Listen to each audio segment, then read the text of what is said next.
All right, we're headed off to Dragon Con. Anything you want to say, Kevin? It's going to be so fun.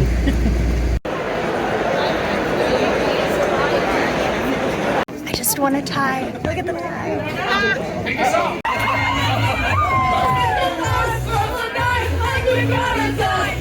Happy birthday to you. Happy birthday to you. Happy birthday, dear Mary Shelley. Happy birthday to you.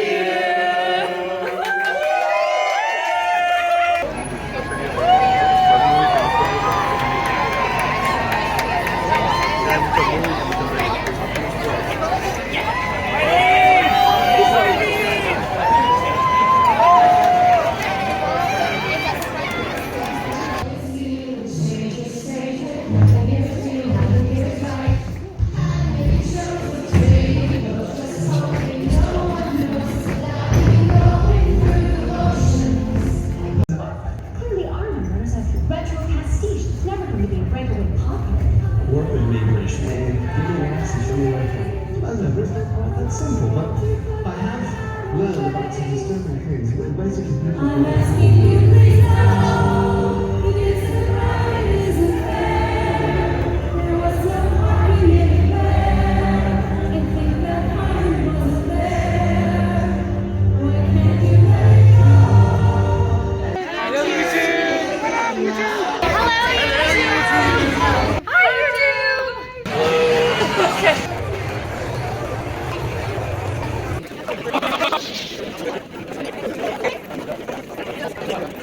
Look at all the people! Going down the line, what's your first experience with immersive theater and how did it change your perspective on traditional theater? Hi, I'm Cash. I'm a composer. I write musical theater, and I've got a show coming out this Halloween. Y'all should all come. So my first introduction to immersive theater is a little bit different. I went in not thinking that theater was something where you have to sit in the audience and be very, very quiet. I thought that you were a part of the story. So little tiny 3-year-old Savannah came to a production of A Christmas Carol, and she was sitting in the aisle, and then the fog rolled in as Scrooge went to sleep. And out from the floor in that aisle right next to little baby Savannah was Marley, the ghost, in all his chains. And little tiny 3-year-old Savannah said, "Holy shit!" Yes. And that's what the audience did. And that's what Marley did. And I felt like I was a part of it.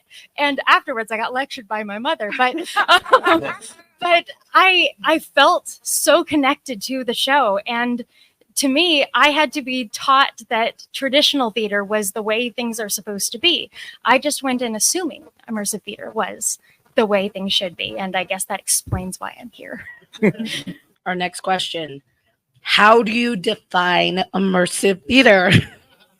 And what elements do you think are essential for creating a truly immersive experience?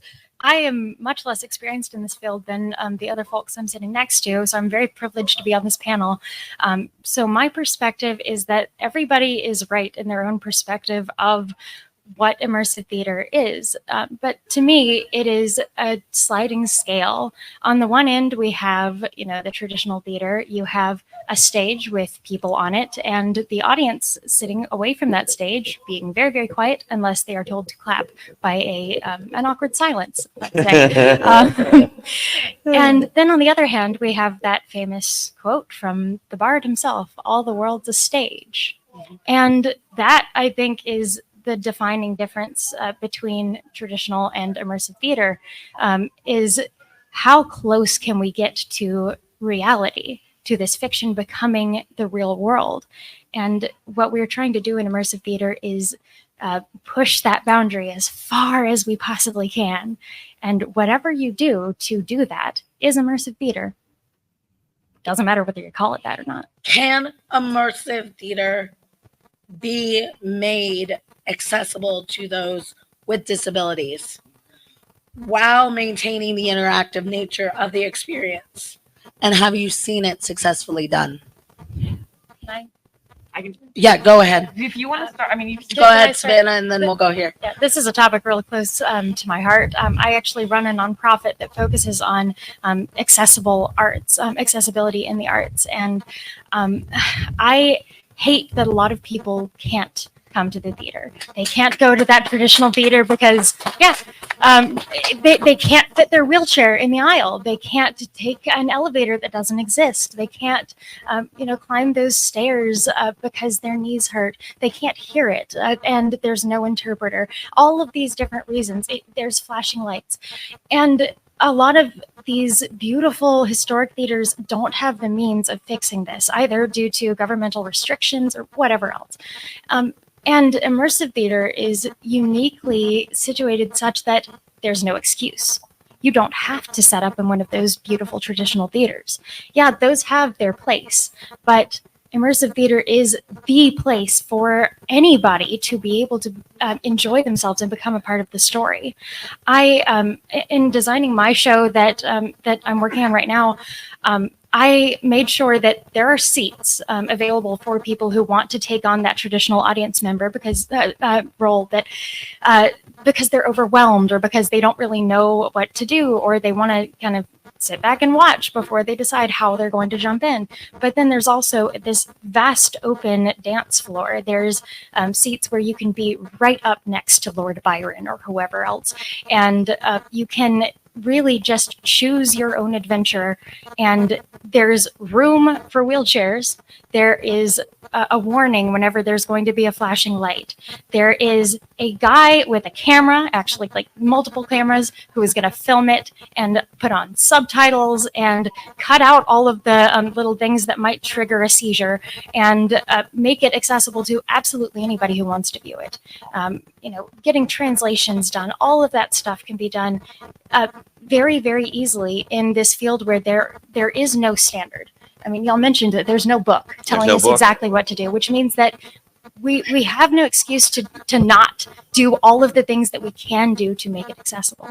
And not every show is going to be accessible to every person, but we can make sure that every person is able to access the shows that they care about. Yes.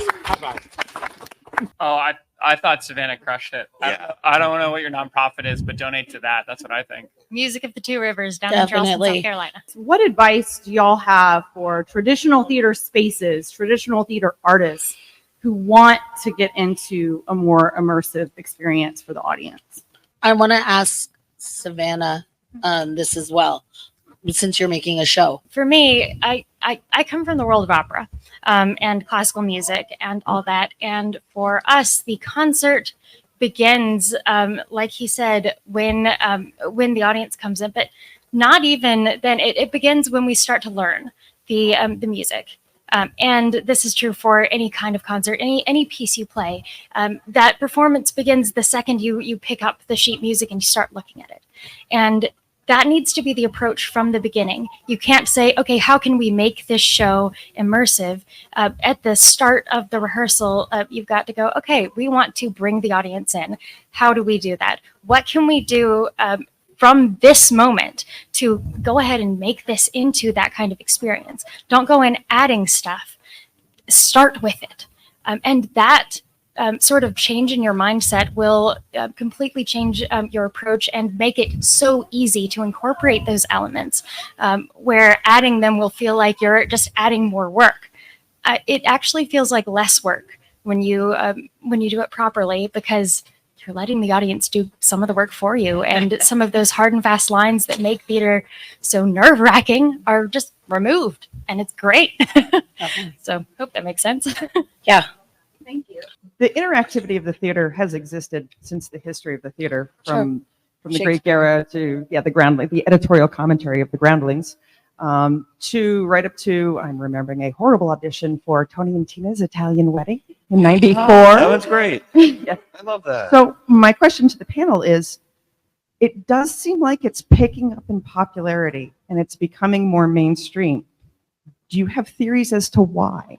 Again, stealing my questions. Good one. It's a good question. Good job. I really want to say it's because, and longer answer here, but it's because Scott and Savannah are writing these, and I'm not meaning them as individuals specifically, but Just us. I do also It mean all that. rides on us. Us first thing. Hey, on top day. Get out of here, they. You had something to add? Just one sentence. In a world of decreased agency and increased informational accessibility, we crave connection, and entertainment is the number one way we find that. We are at time. I want to briefly give my panelists a chance on where to tell us where we can find you, what else you're doing at DragonCon. My website is composer.cash, and you can find pretty much everything I do there. I have a show coming out this Halloween called Phantasmagoriana about the summer Mary Shelley wrote Frankenstein. Y'all should all come. It's going to be a blast. All you can drink wine all night, ballroom dancing, Frankenstein, vampires. You get to tell Lord Byron he's an asshole. It's great. I'm also working on writing a new show, which I'm documenting the process of writing it in a YouTube series. You can find me on YouTube and Patreon as Cash the Composer, or just Cash Composer, because who uses articles anymore. And at DragonCon, I will be at the Temporal Formal tonight because my boyfriend and I took up ballroom dancing, and we like to think we're good at it. As for tomorrow, I will be hungover.